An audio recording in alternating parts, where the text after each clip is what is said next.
watched training yesterday. There was no timber or whites. How are both of they? Will they make the weekend or not? Yeah, we had to modify training for a lot of players. We've done the same today because of the load that they had. So it's a decision to make this afternoon whether to involve them, yes or no. Are they close to being involved? Yeah, they are close. Yeah, and Tomiyasu as well is quite close to be involved. So good news. In terms of maybe a longer term, Zinchenko and Odegaard, where are they at? Because I know things change quite quickly, don't they? Alex probably after the international break, if everything goes well, is progressing really well. And Martin, very difficult because I expected still with the boot and a lot of things, and he's working so hard and he's feeling good and he's pushing it. So difficult to give a timeline. Okay. Last week before the Leicester game, you told us that you'd written you've got the players to write lots of words ahead of the Leicester game to make sure they were focused and there were no slip-ups. I wonder how much you've had to reinforce that, because it's another game after another big week where you simply can't afford to drop any points, can you? Yeah, we know the significance of the match, the difficulty of the match. Obviously, last week it was proven the tough schedule that we have, and that any opponent can cause you problems. And even when you think that the game is under control, the game can get out of your hands immediately. So it was a good thing probably to happen the way it ended up, and we know the quality of Southampton, in my opinion, a team that is extremely well coached, that they have a very clear philosophy. They've been very unlikely, not to have many more points, because there were moments in the game that they were far better than the opponent, and in some moments they got the results away from them, and it will be very tough. And in terms of their manager, he's clearly got a very strong vision and he doesn't want to come away from that vision. When you arrived, you knew what you wanted your team to look like, and you stuck by it through really tough times, and I guess it's paid off for you, and sometimes it will pay off in the end. It's a hard balancing act, isn't it? Yeah, but I love that kind of behavior. At the end, you have to do what you feel, and he's proven that his philosophy is extremely successful. What he did with Swansea, what he did with Southampton. I think last year there were 25 games unbeaten. It was a joy to play that towards that team play. The same with Swansea, and that's it. And for what I've seen, they deserve much more than what they have already.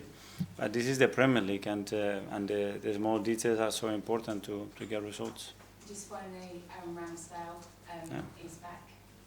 I wondered if you'd spoken to him at all since his move? Yeah, obviously I called him straight away after I got the news at the end, and he was really happy.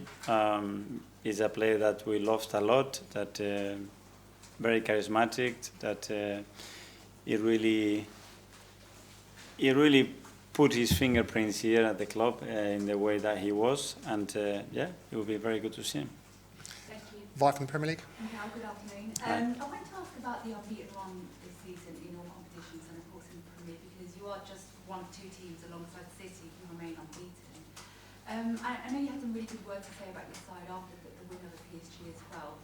How important is that unbeaten run in terms of the momentum and confidence of this side? And do you feel that the team are becoming this sort of fearless side who can take on any team and take on any challenge? Well, that's what we are trying to do. Obviously, we had a really difficult fixture list after the international break. On top of that, a lot of unpredictable things happened in terms of injuries and players not being available. But we adapted. We look forward. I think we competed really well in all games. For sure, there are aspects that we have to still improve, but we are showing a lot of consistency, a lot of adaptability in the way that we can play and win games, and I think these are all very positive signs, but it's very early in the season still. You also, after the PSG game, praised Kai Havertz for obvious reasons. I mean, tomorrow, if he plays, which we assume he will, he'll make his 200th appearance in English football. He's obviously scored 6 goals, I think, in his last 6 home games. So why do you think we're seeing that consistency from him and that sort of understanding of his role on the pitch? First of all, because he's so good, because he wants it so much, and because he's surrounded by great players around him. And the fact that obviously he's gone through some difficult moments, I think he's just made him a better player and a better person, I think. finally for me, tomorrow if you win, Arsenal will become just the second club after Manchester United to secure 400 home wins in the Premier League. I just wondered from your point of view, what does the Emirates Stadium mean to you and managing in that sort of arena? Huge privilege. Every time I'm sitting there and I'm surrounded by the players, our supporters, and being part of that incredible atmosphere. You know, it makes me proud that we have built something really special here, that our people feel proud of, that the players enjoy what they do, and hopefully we can continue to win a lot of football matches. Ian, TalkSport. Hi Mikel, how are you? Hi, Ian. Good, thank you. We saw last week that it might not be always the top teams where Arsenal need to be careful and play the best to win games. Sometimes it is the teams that you would, in inverted commas, sometimes underestimate, like Leicester, like Southampton.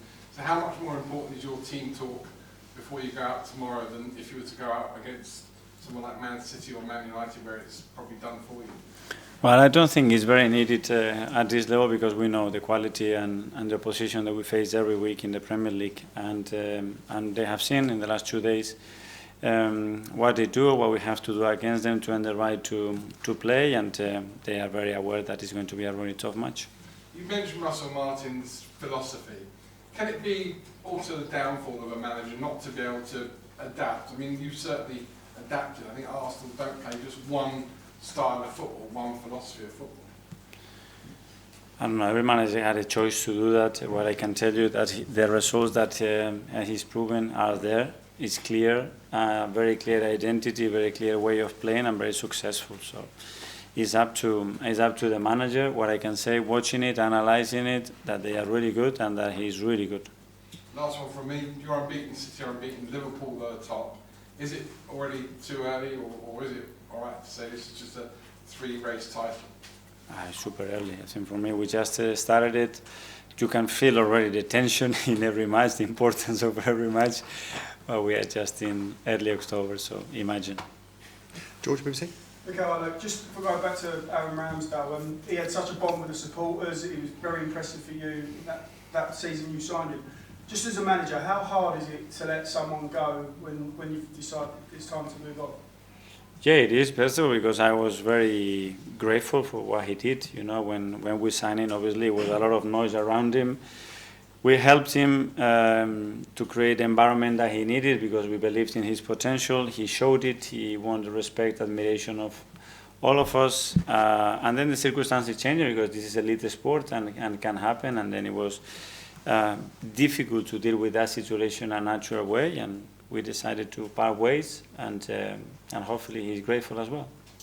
Just in terms of Odegaard and the injury, I just wondered how you think the team's evolved without him, because Trossard seems to be playing really well lately. So can you just give us a little appraisal really of how the team's done without your captain? We had to be different, you know. I think the impact that Martin has in everything that we do, it was too big to try to replicate it with one player, you know. And we tried to do it in a different way, adapting a few things and playing in players' qualities, players that can play in spaces, positions, and with the right chemistry around them. And maybe it took a game or two, and then everything started to flow a bit better. But I think we find a way.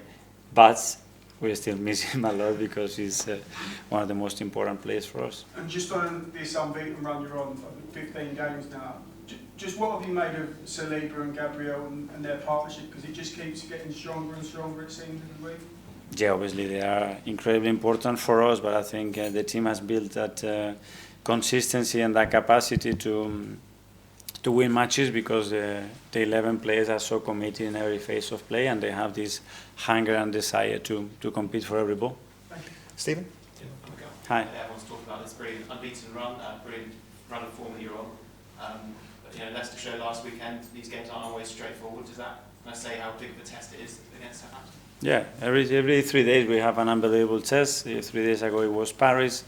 Before that it was Leicester. 2 completely different games, opponents, expectations, ways of playing, and adapt to that. Try to be ourselves, and certainly with the same ambition and determination to win the game. Jordan. Okay, just going back to Martin. Obviously, I was a bit concerned about the creativity when he was out, but Trossard and Havertz playing as more of a front two. Is that something that Is you ever considered switching the system like that, or has that just been enforced? Yeah, especially because I think we have to put players in positions and qualities that they can feel it, that they are in their strengths, and try to hide our weaknesses as much as possible. So without Martin, we have other things that we cannot do, but as well we are a bigger threat in other areas, and we have to make the most out of that. So is it made you more direct, do you think? Sorry? Has it made you more direct? In certain games, yes, but I don't think it was because of Martin, more because of the behavior of the opposition. And just on Kai, you know, you've always spoken about, you know, you might not have a 30-plus goal striker in the squad, that it's about sharing the load. He's got 6 in his last 6 at home. You can see the confidence in him now. Do you think that he could potentially be that player that does get 20-odd goals a season? He certainly has all the qualities, and he certainly has the ambition to do that. At the end, scoring goals sometimes are very small details, and a lot of things have to go for you, but he's got it, and his mindset has changed a lot in regards to that, and he certainly has the ability to do it, in my opinion. Okay, last couple in the live, Kaya. Hi, Mikel. Last international break, you lost Martin and some important players. I was wondering, yeah, exactly. Players after the international break, you about that kind of stuff happening again? Yeah, I prefer not to watch the games, nor listen to nothing, and just pray that everybody is going to be fine, because the last one, it was a really difficult one to handle in many ways. Do you think it's a bad idea to have these? There's so many international breaks in this first part of the season. It feels like every time we get going, until we get the momentum going, the international break just comes and stops that. What are your thoughts on that? It's been like this for years. We're not going to change that. It's part of the duties that they have, all the European teams, South Americans as well, it's the same thing. But yeah, we have to adapt to that and hopefully be healthy. And Sir Alex used to have a thing where maybe if players were sort of on the verge of injury, maybe encourage them to not go off just because he's trying to achieve big things at club level. I wonder if you ever had a similar conversation with any of your players before they go off? Well, first of all, the players have to be healthy to go to the national teams, but when they are, all of them, when I spoke to them, they all want to be part of that. And it's normal, you know, it's a huge privilege to represent your country. They all want to be involved, they all have their role, they don't want to lose it, and you have to understand that as well.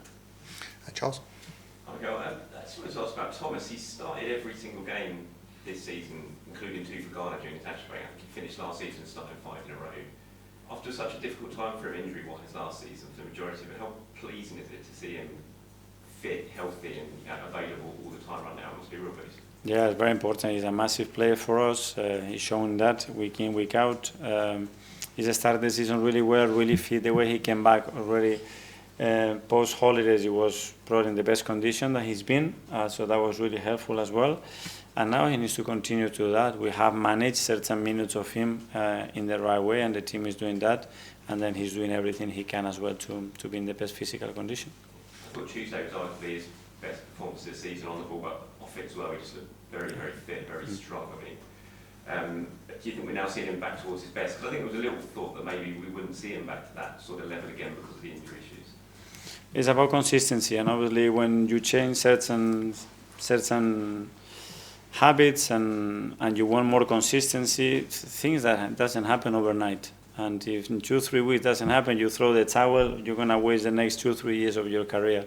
And he's doing everything he can to be in that. I think his work ethic has been better than ever. I think defensively he's been really solid. And with the ball, he had moments. And the other day probably was his most complete performance because he gave us everything that we want from him, and he can deliver that. Just lastly on that, it's his final year of his contract, obviously now. You've had even Mikel's to the squad, so there's extra competition there.